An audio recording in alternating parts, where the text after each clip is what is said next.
आजूबाजूला जे प्रेक्षक आलेले आहेत त्यांनी पेंडॉलमध्ये दोन संमेलन सुरू आहेत, एक राज्यामध्ये सुरू आहे आणि एक राज्याबाहेर दिल्लीत सुरू आहे. कसं बघतात आणि काय तुमची पहिली प्रतिक्रिया यावरती असेल? आतापर्यंत जी महाराष्ट्रात संमेलन झाली, ज्या गावामध्ये अखिल भारतीय नावाने ओळखलं जातं हे संमेलन आहे, तर त्याच गावामध्ये विद्रोही संमेलन सुद्धा होत होतं. आणि यावेळेस ते विद्रोही साहित्य संमेलनाला प्रचंड प्रतिसाद आतापर्यंत मिळत होता आणि कोट्यावधी रुपयाचा खर्च करून जे संमेलन होत होतं त्या ठिकाणी लोक जात नव्हते. त्यामुळे घाबरून ते दिल्लीला पळून गेले आहे असं मला वाटतं. आणि ते लाचार लोक आहेत. ज्या साहित्य संमेलनाच्या अध्यक्षाला बोलायला मिळत नाही, तर तेवढं दुःख कोणत्याही साहित्यिकाचं असू शकत नाही आणि त्यांनी बोलण्याचा अधिकार नाकारला आहे हे यातून स्पष्ट होतं. या ठिकाणी मात्र अध्यक्षालाही भरपूर बोलायला मिळालं, पूर्वाध्यक्षालाही भरपूर बोलायला मिळालं, उद्घाटक म्हणू की अनेकांना संधी मिळाली. हे सगळ्यांचं संमेलन आहे, ते विशिष्ट लोकांचं संमेलन. ते अभिजात आहे, हे बहुजात आहे, ते क्लासिकल आहे, हे मासिकल संमेलन आहे.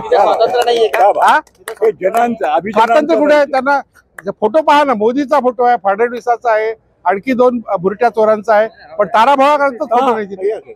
संमेलनाध्यक्षांचाच फोटो नाही आहे. तुमच्या भाषणामधून एका विशिष्ट समाजावर तुम्ही एक प्रहार केला दिसतंय. कोणता समाज आहे तो? ब्राह्मण समाजावर भाषा असेल, व्याकरण असेल, त्याबद्दल तुम्ही भरपूर नाही. ब्राह्मणांनी जे नुकसान केलं भाषा, संस्कृती आणि सर्व समाजाचं, त्याचा उल्लेख केला. ब्राह्मणांचा द्वेष नाही केला आणि करणार नाही. ब्राह्मण ही माणसंच आहे आणि माझे जे बहुतेक गुरु होते ते ब्राह्मणच होते. त्यामुळे त्यांच्याबद्दल कृतज्ञता भाव माझ्या मनात आहे, आदरभावही आहे. ब्राह्मण जातीबद्दल द्वेष नाहीये, ब्राह्मण्याबद्दलचा हा द्वेष आहे. द्वेषही नाहीये, वास्तव आहे. तर हे दुःख सगळ्यांचंच आहे की आपल्याच महाराष्ट्रामध्ये गोविंद पानसरेसारखे ज्येष्ठ व्यक्तींची हत्या झाली. दाभोळकर जे समाज सुधारक आहेत त्यांच्याकडून खूप काही आपल्याला मिळालं असतं. अशा व्यक्तीची हत्या झाली. कलबुर्गी गेले, गौरी लंकेश गेले आणि कुणाचाही खुनी सापडत नाही. इथे एका दिवसात खुनी सापडतो आणि समाज सुधारकांची खुनी सापडत नाही. याचा अर्थ हे सत्ता ही समाज सुधारणेच्या विरोधातली आहे आणि ही अतिशय निम्नस्तरीय घटना आहे, ज्यात गृह खातं सुद्धा दोषी आहे, गृहमंत्री सुद्धा आहे, केंद्रीय असो की राज्य असो. हे सगळे लोक दोषी आहेत. यांना या पदावर राहण्याचा अधिकार नाही.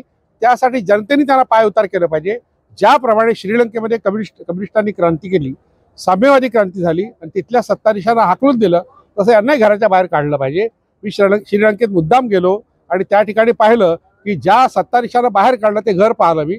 मला आनंद झाला. असं भारतात व्हावं अशी माझी इच्छा आहे. आता श्रीलंकेत जसं झालं तसं जे मोदी सरकार देशामध्ये आहे ते उठाव केलं पाहिजे, ते त्याला हाकलून दिलं पाहिजे देशाच्या बाहेर. इथे राहण्याच्या लायकीचे नाही आहेत सगळे सत्ताधीश. जे महाराष्ट्रात असो की देशात असो, हे सत्तेवर राहण्याच्या लायकीचे नाही, कारण देशाच्या विरोधात हे वागताय. देशाची बदनामी होते, इथली संस्कृती बदनाम होते, इथल्या लोकांचं शोषण होते, सर्वसामान्य म्हणून भरडलं जातोय. त्यात महागाई असेल, आणखी इतर समस्या आहेत, शेतकऱ्यांचे हाल होत आहेत, ते आत्महत्या करतायत.